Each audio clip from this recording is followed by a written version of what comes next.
ouvir, porque respeitar, talvez pelo teu bem-estar. Se queres que algo mude, vem daí pela tua saúde. A sexualidade para mim eu acho que é algo extremamente aberto. A sexualidade eu acho que é tudo, é mesmo, por exemplo, o acordar de manhã e arranjar o cabelo, o maquilhar, o arranjar a roupa, eu acho que isso tudo é sexualidade e a forma como nos vemos a nós mesmos. É sentir-me atraída por alguém, a nossa orientação sexual também. É uma forma de expressão mental e corporal. A sexualidade com o sexo é mais social do que propriamente sexual. Olá, sejam bem-vindos ao Pela Tua Saúde, um podcast sobre saúde feito por jovens a pensar em jovens. Em estúdio, montamos uma espécie de consultório informal, medicamente assistido, para dissipar dúvidas, discutir dados e curiosidades e explicar o que muitas vezes parece complicado, mas não é. Tudo numa linguagem acessível e sem tabus. Eu sou a Luísa Vilarinho. E eu sou a Cláudia Campilho. Esta primeira temporada é dedicada à sexualidade e hoje vamos perceber o que é a sexualidade e que influência tem na vida dos jovens. Para nos ajudar, temos connosco o Dr. Vítor Covelo, terapeuta sexólogo e médico psiquiatra. Muito obrigada, doutor, por ter aceitado o convite. Nada, é um gosto estar aqui. Doutor, sabendo que a priori a sexualidade não se resume apenas à relação sexual, o que mais se inclui neste conceito? Bem, é um conceito complexo, no qual se incluem muitos tópicos e também pode ser visto de várias perspectivas, não é? Ou seja, podemos olhar para a sexualidade do ponto de vista mais biológico, do ponto de vista mais psicológico, mais social. Se nós olharmos do ponto de vista psicológico e se calhar evolucionista, se formos recuarmos assim, uns milhões de anos para trás, se calhar temos a sexualidade a surgir em outros organismos mais ligada à reprodução, não é? Ou seja, isto em termos de seleção natural, de características que foram desenvolvendo em organismos mais simples, não é? Para favorecer, digamos, a reprodução e a sobrevivência. E depois, com o passar do tempo e ao longo do processo evolutivo, surgem espécies que depois enquadram, digamos, esta parte em outras dimensões mais complexas do indivíduo, como, por exemplo, sei lá, se olharmos para alguns primatas, como, por exemplo, os bonobos, que são chimpanzés anões, eles usam a sexualidade, por exemplo, tem uma sociedade assim mais matriarcal, em que usam as relações sexuais como quase moeda de troca ou para estreitar relações, ou mesmo tem relações entre, por exemplo, entre os elementos do sexo feminino, tem relações sexuais, especialmente sexo oral, que são coisas já, ou seja, já tem uma dimensão muito mais complexa noutros, digamos, seres vivos, sendo que quando falamos de sexualidade, vocês perguntam sobre sexualidade, se calhar estão a perguntar sobre a sexualidade humana, não é? Uhum. E para chegar, é um bocado para chegar aqui, ou seja, na sexualidade humana realmente já há muita mais complexidade, porque nós também temos essa própria complexidade, e há a parte, digamos, realmente do sexo, de ter relações sexuais, e há a parte ligada também, ou seja, à parte reprodutiva, também há a parte do prazer, do bem-estar, e depois também há outras dimensões que estão também dentro do conceito de sexualidade, como a questão da identidade, digamos, do género, a questão da orientação, ou seja, das preferências sexuais, e outras questões também ligadas ao erotismo, ou seja, é uma área muito complexa, digamos. Muito abrangente. Sim, muito abrangente. Neste sentido de estar-se cada vez a educar mais os jovens, como é que acha que efetivamente se podem educar os jovens para uma sexualidade saudável? Ou como é que se deve educar os jovens? Não é propriamente a minha área de especialização, digamos, a educação sexual. No fundo, eu trabalho mais, ou seja, em consulta, no fundo vejo as pessoas que têm problemas, não é? Que me procuram por problemas, não é? E é mais por aí que eu vejo. Mas sim, do que eu sei e do que percebo, realmente a parte da educação sexual mais precoce, não é? Acho que é o que em termos de sociedade que pode mudar mais, não é? Ou seja, estes temas, tópicos serem introduzidos desde cedo e gradualmente, não é? Se não é feito em casa, tanto pode ser feito na escola, não é? Porque se educa para tantas coisas importantes. A sexualidade acho que está implícito, acho que eu não disse há bocado, mas de facto é algo central no ser humano, como é noutras espécies, e na nossa atinge uma complexidade muito grande, mas é uma peça muito central em nós. E acho que faz todo sentido, não é? Que se aposte nisso, e acho que é mais por aí, a meu ver.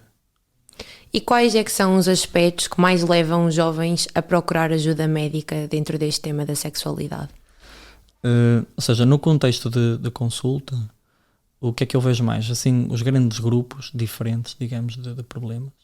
Ou seja, o que é mais prevalente e que eu sei que é mais prevalente, digamos, no contexto dos jovens, que nem sempre procuram ajuda, e que isso é outro problema, são as disfunções sexuais. Que eu já posso falar um bocado melhor sobre isso. Depois, outro grupo que eu vejo também, e que é muita procura, tem a ver com questões da diversidade de género. E depois há, diria que outro grupo maior, outro grupo também que tem a ver com comportamentos sexuais que podemos dizer que são mais problemáticos, no sentido digamos, tanto de violência sexual, não é? De pessoas que têm comportamentos, digamos, compulsivos em termos de comportamento sexual, ou de preferências sexuais que depois são problemáticas, de certa forma, como as perturbações parafílicas. Depois é outro grupo. Mas eu diria que o mais prevalente, que é mais prevalente na sociedade e que depois também há mais procura, são as disfunções sexuais. Então não acha que a procura de ajuda está relacionada às vezes com a falta de conhecimento sobre o tema, não? É raro as pessoas procurarem consulta para pedir informação só, não é? Acho que vão quando têm já um problema, porque o acesso à informação atualmente é tão democratizado, ou seja, há tantas vias de procurar informação, pode nem ser sempre ser o melhor, não é? O que eu vejo é, às vezes, sim, em consulta, depois percebe-se que a pessoa não tem a informação mais correta. Pronto, é isso. Mas realmente, se calhar, o mais prevalente, ou o que é mais procura, são as disfunções. Ou seja, e o que é isto? Se nós olharmos para, do ponto de vista até mais biológico, das fases de resposta sexual, ou seja, como isto pode ser, há vários modelos, mas se calhar assim de forma mais simples, temos o desejo sexual, que é esta parte relacionada com a pessoa ter pensamentos de cariz sexual, ter vontade de ter relações, não é? Esta fase, que tem por trás toda uma parte fisiológica e psicológica relevante, não é? Depois temos a parte mais da excitação, digamos, que tem a ver também com sensações, mas na prática, por exemplo, a ereção ou a lubrificação na mulher. E depois a parte do orgasmo, que é uma das fases também, não é? E, entretanto, havendo num destes pontos, por exemplo,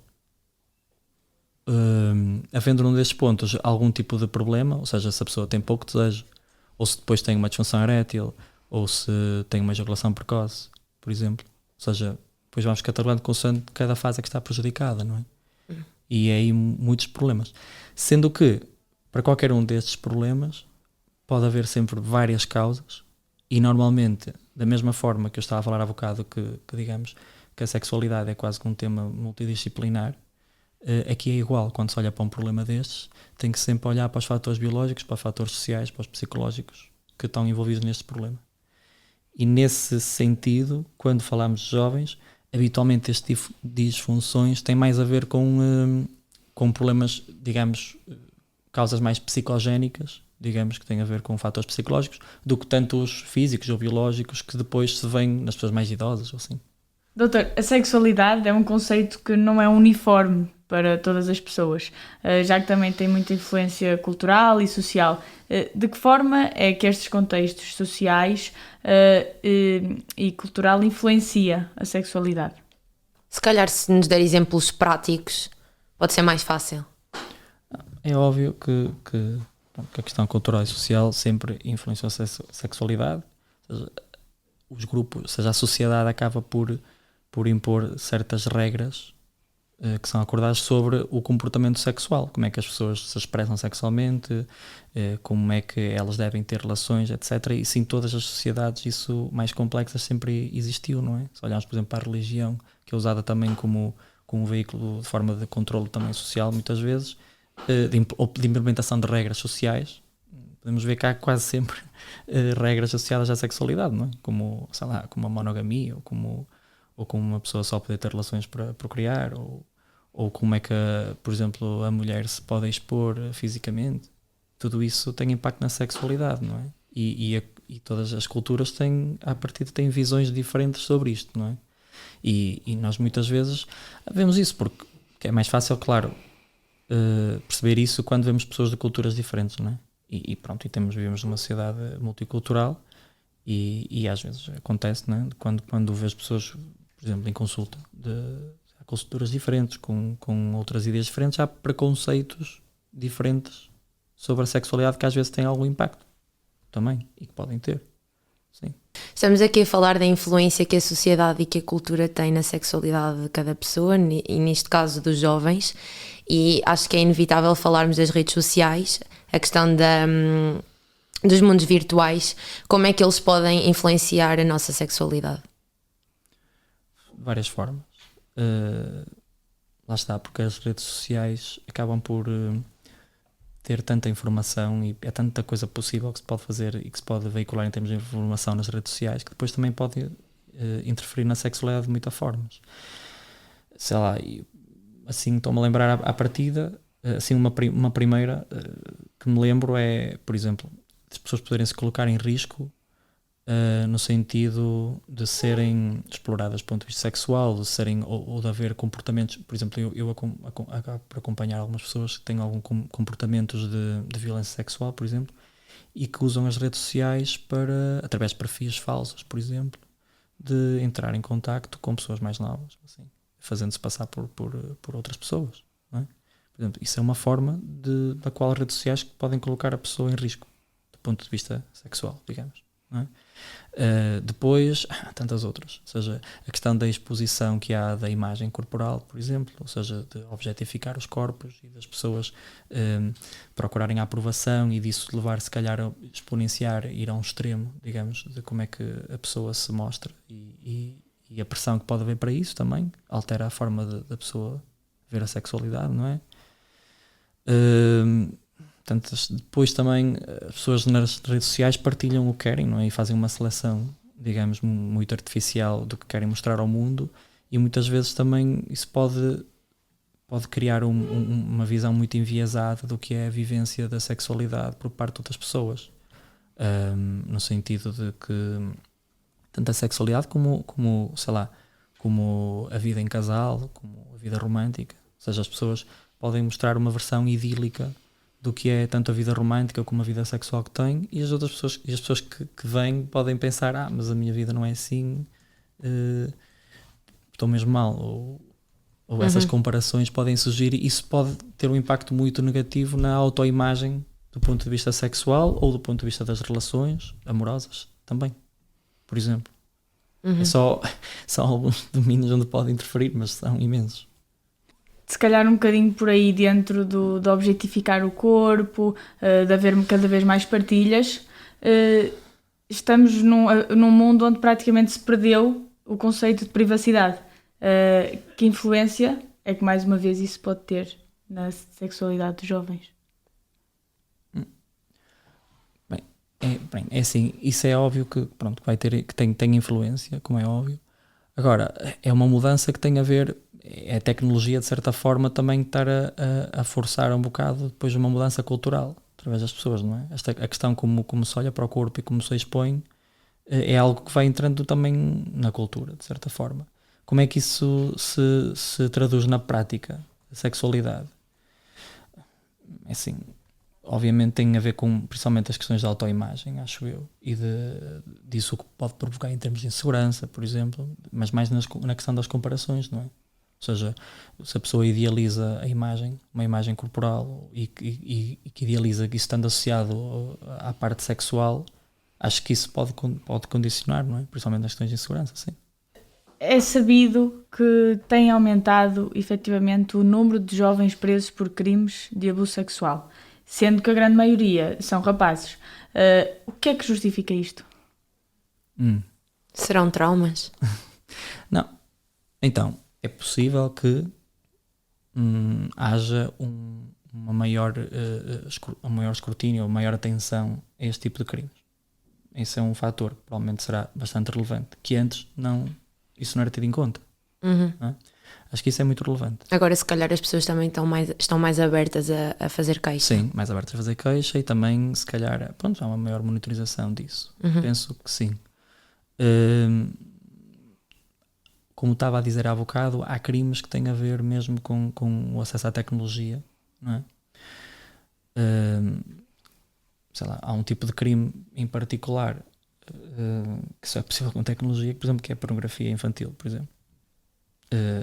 E isso é possível porque é tecnologia, não é? E pronto, e é um crime possível. Agora, a tecnologia, de certa forma, pode favorecer alguns destes comportamentos, não é? Que são problemáticos, sim. Mas já, se calhar, estes crimes já se cometem desde sempre. Não é Sim. só agora porque veio a Sim. tecnologia. O que é que acha que justifica mesmo esse ato pelas pessoas da violência? O facto de, se calhar, haver mais homens a praticar esse crime sobre as mulheres está também associada a ideias da sociedade, ao macho, se calhar há aquela ideia de macho em como o homem é mais forte do que a mulher, é Sim. superior. Isso não é recente, não é? Claro. Não é todo recente.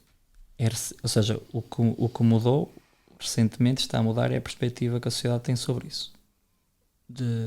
Digamos, sim, de ver como algo negativo, digamos, esse tipo de atitude, de comportamento. Ora, o que é que está por trás disso? É altamente complexo, ok? E a questão da violência sexual é um tema que temos que remontar à neurobiologia e também às perspectivas mais evolucionárias para perceber isso. Ou seja, pode parecer altamente polémico, se calhar, dizer isto, mas de certa forma, dentro do que é a seleção natural, os comportamentos de violência sexual, digamos que podem ter sido de certa forma favorecidos até certo ponto, no sentido em que, por exemplo, ou seja, acha-se que em termos de evolução das espécies, ou pelo menos dos primatas, e terá sido usar a força para ter relações sexuais, existiu. E existiu na espécie também. E quando falamos de passagem de genes e de procriação, isso foi usado para procriar. Ou seja, isso já estava envolvido. Agora, claro que nós não somos só isso, não é? Mas a possibilidade de existir violência sexual, sim. Se nós olharmos, sei lá, tem-se estudado já há algum tempo que se percebeu que, não sei se sabem, o Genghis Khan, que foi assim um grande imperador da Mongólia, que supostamente que foi dos maiores impérios que existiram. Acha-se que o Y, em termos de cromossomas, que há um Y que está muito repetido em termos de que são análises de genética no mundo, e acha-se que o Y que está mais repetido em termos de proveniência, acha-se que é na Ásia, por aí fora, acha-se que provém, digamos, do Genghis Khan, ou desta família, digamos.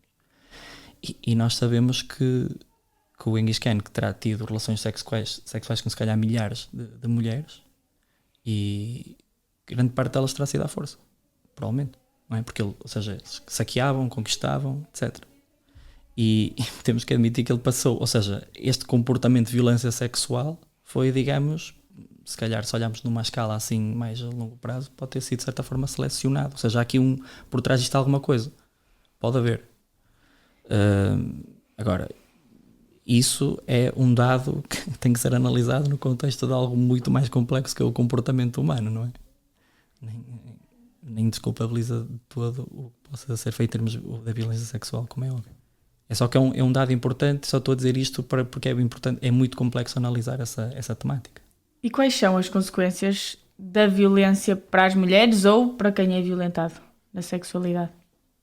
As consequências são habitualmente graves, não é? Ou seja, tanto como quadros reativos de situação de stress pós-traumático, como quadros depressivos, quantidade de quadros psiquiátricos consequentes, ou como depois também disfunções sexuais também. Ou seja, uma pessoa que foi violentada sexualmente tem um maior risco de ter algum tipo de problema sexual, depois também, do ponto de vista de uma disfunção, uma provação da dor, ou um vaginismo, ou uma coisa deste tipo. Ou seja, o impacto em termos de sociedade habitualmente é muito grande. Sim.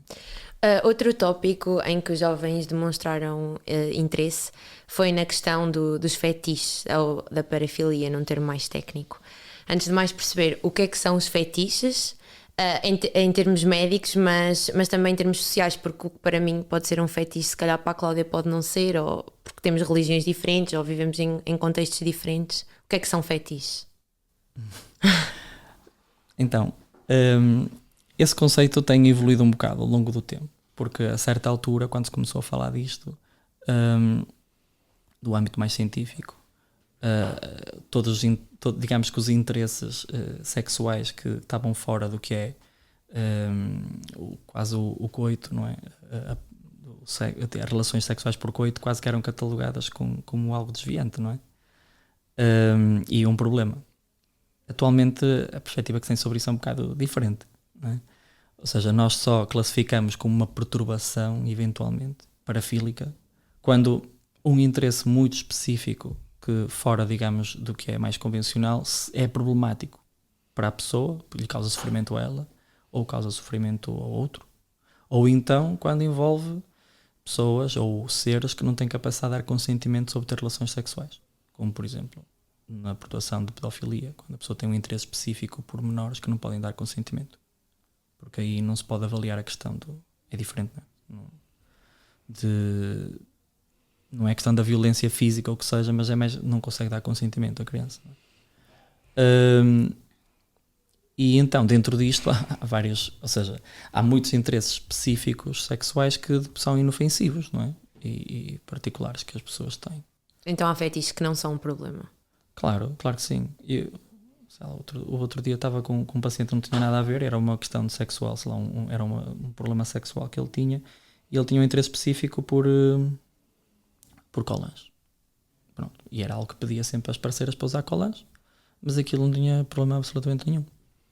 Mas depois há outros interesses específicos que depois colocam pessoas em risco, não é? Por exemplo, as pessoas que têm interesse por exibicionismo, que gostam de se exibir fisicamente, claro que depois vão prejudicar as pessoas que os veem, não é? Vai ter consequências. Sim. Certo? Por exemplo. E são depois o que são as perturbações parafílicas depois mais comuns, não é? Mas há uma panóplia possível de interesses sexuais, de interesses específicos sexuais que são completamente inofensivos, desde que a pessoa consiga integrar isso de forma harmoniosa, digamos, na vida sexual da pessoa e das pessoas com quem se relaciona. Um outro assunto que queremos abordar é também a sexualidade de pessoas com deficiência. E estamos a falar de casos muito variados. Como uma colega nossa dizia, às vezes as pessoas acham que quem tem deficiência não tem desejo sexual. Por exemplo, quais são os principais equívocos sobre o assunto por parte da sociedade? Para começar, há uma tendência da sociedade de não ver as pessoas que têm algum tipo de, digamos, diversidade funcional. Há uma tendência para não vê-las como seres mais sexuais. Porque da forma como é idealizada, digamos, a pessoa que se pode sexualizar, de certa forma, não é? Da mesma forma que também não se olha para as pessoas, se calhar, mais idosas como pessoas, digamos, que têm essa componente da sexualidade. E tem também, não é? Há esse lado. E isto depois, mas também está dentro do que são a série de dificuldades que estas pessoas têm, não é? Tem na sexualidade, tem noutras, nos acessos a outras coisas, não é? A sexualidade é mais uma delas. Acontece é que a sexualidade é algo extremamente central na pessoa, como são outras funções, como ter acesso a um edifício ou outra coisa. São coisas muito importantes. Que lá está, muitas vezes são negligenciadas, não é? Por isso mesmo. Mas pronto, há vários tipos, digamos, entre aspas, de deficiências ou dificuldades, não é? Tanto que é diferente se for uma coisa mais física ou se for uma coisa mais mental, no sentido cognitivo, e então são quadros diferentes. Agora, é um tópico interessante porque também há pouco apoio em Portugal para essas pessoas. Pois era isso que nós queríamos questionar também. Se acha que a resposta a nível médico nacional é suficiente? Eu acho que não. Ou por outro lado, o conhecimento que se dá a essas pessoas sobre a sexualidade, ou mesmo às famílias, que são se calhar o apoio mais direto que essas pessoas com deficiência têm? Sim, eu acho que do ponto de vista médico, e por começar, eu apesar de trabalhar consulta sexologia, é muito raro ver pessoas que me aparecem com essas dificuldades. Aparece mais no sentido de pessoas que têm alguma incapacidade, digamos, mais cognitiva, que têm dificuldade em controle de impulso sexual e é difícil gerir o comportamento sexual delas. Mas não pessoas que por coisas que são muito diferentes, não é? Com incapacidades mais do ponto de vista mais físico, de isso não sou tão procurado. Porque eu acho também, lá está, como digo, não há grande apoio. Há algumas figuras que em alguns países existem, como assistentes sexuais, por exemplo, que são utilizadas para facilitar, por exemplo, imaginemos um casal que tem alguma deformidade física ou algum problema físico que não permite que eles tenham relações sexuais sozinhos, porque não é possível. Há pessoas que são facilitadoras que os ajudam a ter relações sexuais, por exemplo. Ou pessoas que realmente por limitação física não conseguem masturbar-se. Ou por limitações físicas, quer dizer, é muito difícil conhecerem alguém com quem possam ter relações sexuais. Há grandes limitações nessa área e há muito pouco apoio, eu acho. Há um movimento, não sei se conhecem, e se quiserem ler mais sobre isso, há um movimento em Portugal que chama-se o Sim, Nós Fodemos. Não conheço. Sim, que é um movimento que tem a ver com isto e que, pronto, acho que estes principais tópicos, se quiserem, se bem interessados por isso, também podem ler mais. Mas sim, é porque é algo que é de facto necessário. De que forma é que se poderia informar mais a sociedade acerca deste tema na sexualidade em pessoas com deficiência? Como é que se poderia combater estas falhas? Eu acho que em termos de legislação, provavelmente aprovar, por exemplo, uma profissão como a questão do assistente sexual seria uma coisa muito importante, não é? Sim. Mesmo há pessoas que só recorrem, não há são coisas diferentes. Assistente sexual que não é diferente, um trabalho diferente, por exemplo, quando falamos de prostituição, são coisas diferentes, mas há pessoas que nestas condições que têm que recorrer à prostituição porque não conseguem. E a própria prostituição não é algo legal, nem está regulado, não é? Que é algo que também é um problema de saúde pública, de certa forma também, não é? Doutor, para terminarmos, temos aqui 2 perguntinhas de resposta rápida deixadas pelos nossos ouvintes. Iniciar a prática sexual aos 14, 15 anos é adequado ou saudável? É cedo? É tarde? Exato. Bem, depende do que é que se entende por prática sexual, se calhar também, mas haver alguma exploração nessa altura não há assim uma resposta, digamos, 100% correta, mas a pessoa conhecer-se e ter informação sobre isso e fazê-lo, acho que claro que faz sentido. Agora, mas é muito cedo, é muito tarde. Depende de cada pessoa. Isso depende, claro que sim. Agora, o importante é a pessoa ter informação e conseguir explorar a sua sexualidade com segurança, de certa forma. Porque, ou seja, essa idade, quando falamos de experiências sexuais, podemos estar a falar da masturbação, etc. Ou seja, é uma idade muito típica que as pessoas, quer dizer, já conhecem, de certa forma, têm informação sexual e se masturbam, por exemplo. Agora, muitas vezes a informação vem de sítios que se calhar não são os melhores, não é? Por exemplo, é muito comum haver, antes da pessoa, por exemplo, ter relações sexuais com alguém na sua vida, já ter muitos anos a consumir, por exemplo, pornografia. Que é algo que condiciona muito o repertório sexual da pessoa ou a ideia que ela tem do que é ter relações sexuais. Por exemplo, isso pode ser problemático. E para terminar a segunda pergunta, e porque também já estamos muito apertadinhos de tempo, perguntar se acha que a autoestima e o valor pessoal está ligado com a questão das relações sexuais, do género, eu tenho uma vida sexual mais ativa, tenho uma autoestima mais elevada, ou o que é que acha sobre isso? Eu acho que o que eu vejo mais e que me faz sentido é que quando as pessoas têm algum problema do ponto de vista sexual, isso tem um impacto muito grande em termos de autoestima, não é? Porque basta imaginar alguém que tem uma disfunção, quer seja uma perturbação de dor ou uma disfunção erétil, por exemplo, e que pensa que nunca vai conseguir ter relações sexuais e estar bem nesse campo, e que isso vai condicionar o envolver-se com alguém, começar uma relação, porque vai ter que revelar esse problema, ou esse problema vai ser um impasse, para a pessoa ter um impacto grande na autoestima, como a pessoa olha para ela própria e para o futuro dela. Isso tem um impacto muito grande do ponto de vista psicológico, não é? Porque são coisas que depois estão sempre presentes, por ser uma área tão central na vida da pessoa.